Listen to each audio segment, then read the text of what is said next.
on-chain. What you're doing here is just bringing one thing to another. It doesn't change anything.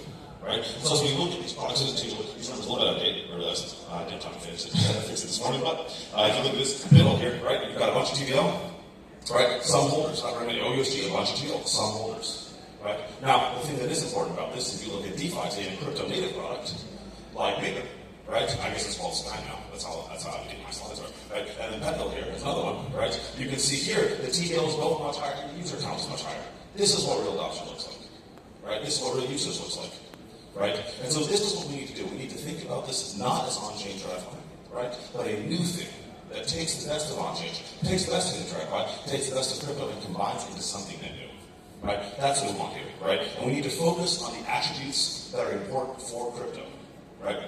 And lean into the benefits to make new products that are actually better than the existing products. Right? Things like this, right? On-chain TradFi today, right, is the same. It's still illiquid, it's gated, it's permissional, all this kind of stuff. Versus you have liquid permissionless proposal. By doing this, it opens up incredible amounts of capital very, very quickly. When you look at a product like Athena as an example, right, USDE has $16 billion in TVL. That's real adoption. And they have hundreds of thousands of followers. That is a very different game. That's what you want, right?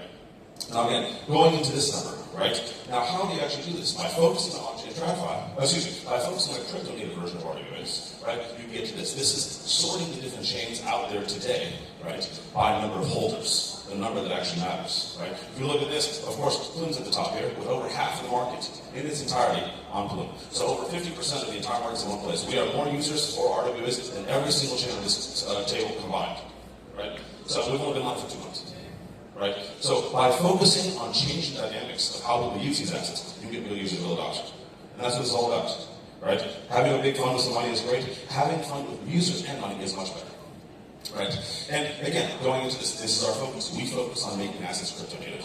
Right? And making this work. And we take inspiration from the only RWA that matters today, the stablecoin.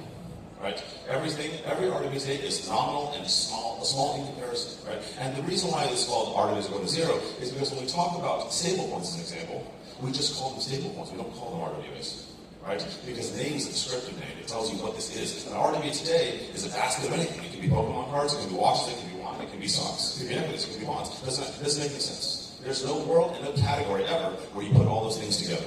Right? It's a mismatch. It's a basket of things that don't have a fit. That's what this really is. Right? And so that's why stablecoins today are so important and a very good descriptor. Because stablecoins, again, are not a tokenized version of the stablecoins are crypto. Right? To 99% of people using stablecoins, there's a crypto native product and it feels and looks and smells just like crypto. And now we can do more things. And so if we take our lesson from the stablecoin, we can see this. It's about just making on-chain assets. It's not about RWAs at all. Right? You have to first focus on what is here. What is the market today? It's crypto natives. On-chain, 99% of the audience is crypto native people, right? There are other people coming on, but as you get adoption usage, then you can expand and bring on the rest of the world, right? Just like the stablecoin did. Stablecoin has been around for 10 years and was focused on crypto natives first, right? And then it became a thing we can do cross-border payments, we can do all kinds of stuff, right? So that's the idea, and that's how we get real adoption here. I think it's an inverse way of looking at it, so that's what I want to talk about today. So going back to it, how does that manifest in Plume? Again, Plume would run an ecosystem, a network, a blockchain, an L1, right? Focus on making it easy to access the world on-chain, right? And today, in the Talking Valley, we have the biggest ecosystem in RWAs by a huge margin, over 200 projects building on us. We have hundreds of millions of dollars of TVL, a ton of users, a big community, right? And some of the greatest investors spanning TradFi and crypto, right? We've done this all by taking one thing. We combine many elements and put them into one. We have a tokenization engine. We have our customized chain. We have a liquidity provider, a huge network of liquidity providers. We have a huge community, right? And the largest ecosystem as well. By putting all these things into one place, we make it easy to do things today. If you're an asset issuer, you're an institution, you're thinking about deploying stuff on chain, you have to think about managing 50 different chains of relationships. Even just managing the private keys for all that is ridiculous. Right? So what we do is make that very easy by combining everything into one. So if you come to Plume, all you do is this. You can tokenize it, you can capitalize it through our network, then you can actually get distribution. That's what matters. Right? And so what we do here is instead of trying to bring the blockchain to TradFi, right, which we want to do, but it's a two-step problem. We start with the bottom. Let's bring the world to crypto and find usage, adoption, and volume behind this, and then we can go to the second piece, which is onboarding the rest of the world. Right? Now, what do we do at Plume today? We have everything, right? Across 200 projects, that means we have collectibles, things like Pokemon cards, watches, wine, all those things, alternative assets, things like mining, things like real estate, things like venture capital, and then, of course, also classic financial instruments, right? What that means is, on Plume today, you can do anything from Apollo's private equity fund, right? Apollo's private equity ACRED, right? We have the largest deployment of ACRED in the world right now, right? $50 million came in just the other day, right?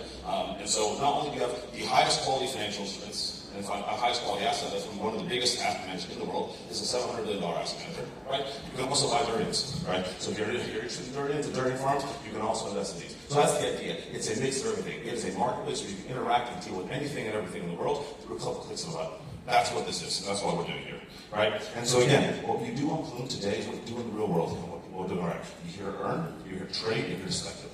That's what we're doing away. We make it easy with anything and everything in the world, and we focus on doing this by having built the #1 community in the world for our communities. Right? We have an insane community. If you go on Twitter and search for it, you see people doing this, right? You can see someone here got a tattoo of our logo. Unfortunately, that's our old logo, and I changed it not too long after. But thankfully, they got a second tattoo with our new logo on it. Right? So that's the power of our community, the strength. That's why when people deploy assets on Plume, they get really used to it. And that's why people want to deploy Plume. Right? That's why we have folks like Apollo. Right? Again, the largest asset manager out there, and one of the best funds in the world.